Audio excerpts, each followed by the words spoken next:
अस्सलाम वालेकुम नाज़रीन, पल पल न्यूज के न्यूज रूम से मैं हूं आपके साथ नदीम अकरम। दोस्तों, यमन ने पूरी तरीके से इजराइल की अर्थव्यवस्था को चरमरा करके रख दिया है। जहां लोग ये कहते हुए नहीं थक रहे थे कि साहब यमन के हमले से कोई असर जो है इजराइल के ऊपर नहीं होने वाला, पर यमन ने ये बता दिया कि उसके हमले से जो नुकसान इजराइल को होगा वो उसकी बरसों बरस तक भरपाई कभी जिंदगी में नहीं कर पाएगा।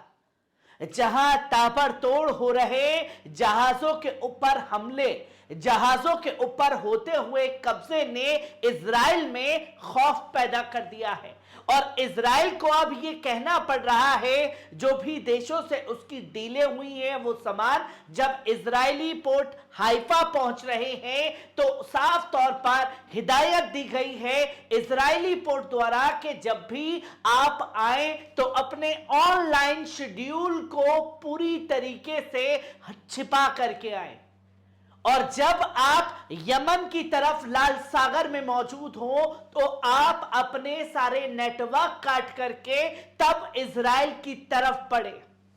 और यह कदम तब उठाया जा रहा है जब खास तौर पर अभी 2 दिन पहले ही नॉर्वे के जहाज को उड़ाने का काम यमन द्वारा किया गया और जब नॉर्वे के जहाज को उड़ाया गया तो जिन जहाजों को निशाना बनाया जा रहा है वो खास तौर पर इजरायली हुकूमत से अपना हर्जाना मांग रहे हैं कि साहब आपकी वजह से जो हमारा नुकसान हुआ है उसकी भरपाई आपको करनी पड़ेगी, क्योंकि आपकी ही वजह से और आपकी ही सिक्योरिटी में हम इजराइल की तरफ आ रहे थे, वरना हमें किसी पागल कुत्ते ने नहीं काटा था कि जो हम इजराइल की तरफ बढ़ते।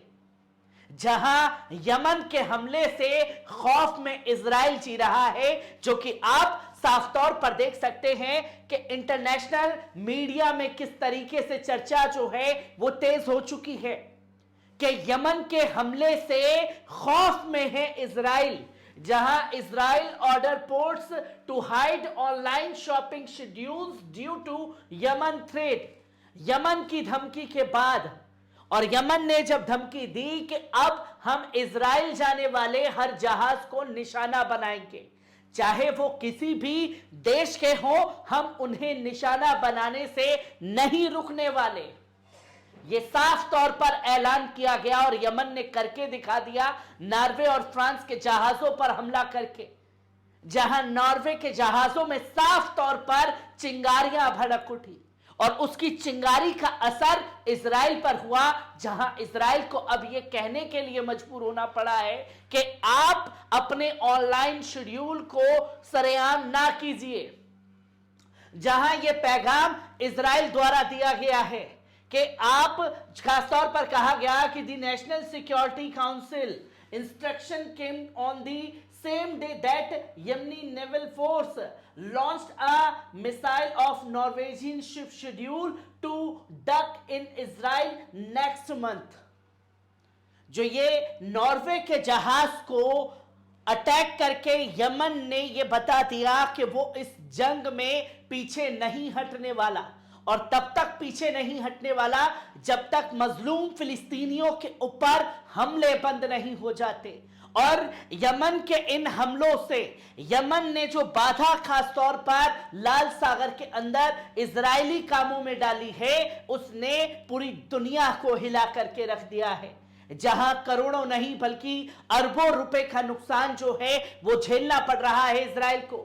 जहां आप देखें कि ग्लोबल अखबार की रिपोर्ट के अनुसार इजराइल ने, राष्ट्रीय सुरक्षा परिषद ने 12 दिसंबर को एक निर्देश जारी किया जिसमें इजरायली बंदरगाहों को अपनी वेबसाइटों से जहाजों के आगमन की जानकारी हटाने का आदेश दिया गया है।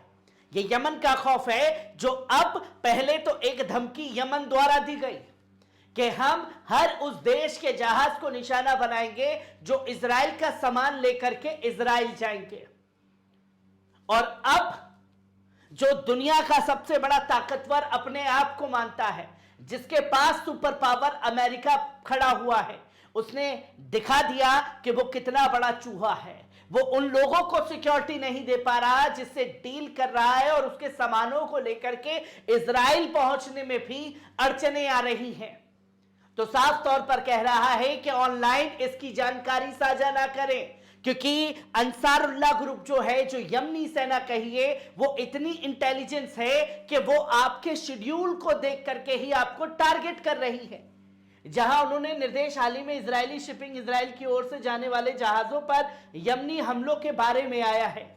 उन्होंने इजरायली अधिकारियों को, ग्लोबल्स को बताया कि भविष्य में जैसे ही यह साफ हो जाएगा कि अब कोई समस्या नहीं है जिसे ध्यान में रखा जाना चाहिए, तुरंत पिछले दिनों में लौटना संभव होगा।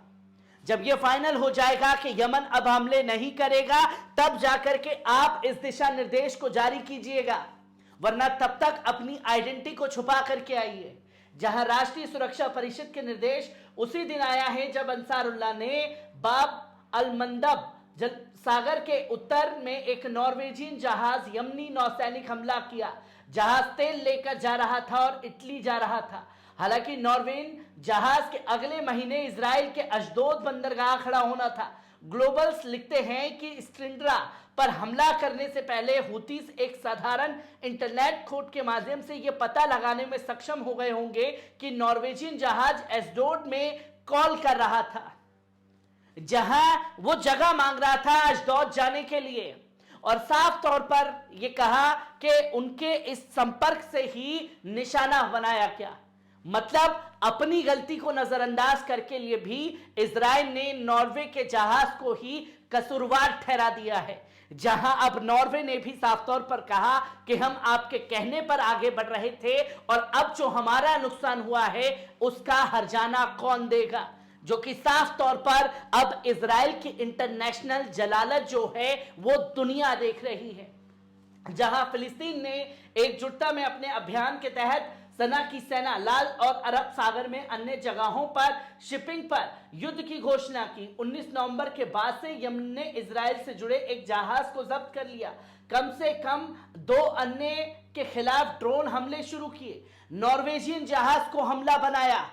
ये लगातार इजरायली जहाजों के 5 कब्जे के बाद लगातार हमले, कभी अमेरिकी युद्धपोतों पर, फ्रांस के, नॉर्वेजियन के, ये तमाम चीजों ने खलबली मचा दी लाल सागर में। जहां अभियानों के परिणाम इजरायली फर्म जिम अन्य सहित शिपिंग कंपनियों की कीमत बढ़ोतरी और अफ्रीका के आसपास सबसे महंगे मार्ग का सहारा ले रही है।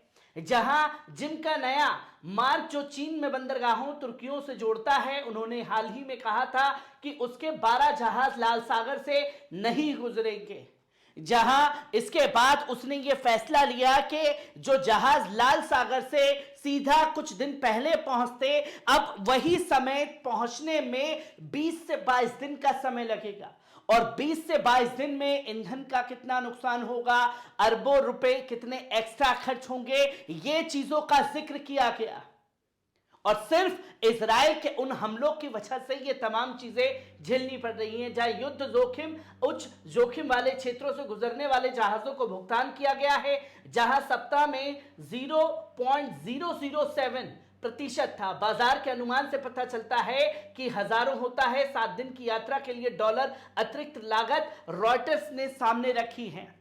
जहां रॉयटर्स ने भी साफ तौर पर बताया कि यमन के हमलों से अरबों का नुकसान इजराइल को झेलना पड़ा है। और जब इजराइल को अरबों का नुकसान झेलना पड़ा है, तो जो अपनी शेखी बगा रहा था वो यमन ने बता दिया कि असल में कितना बड़ा चूहा बन चुका है इजराइल। हर एक पहलू को आपके साथ साझा करता रहूंगा। दीजिए इजाजत, शुक्रिया।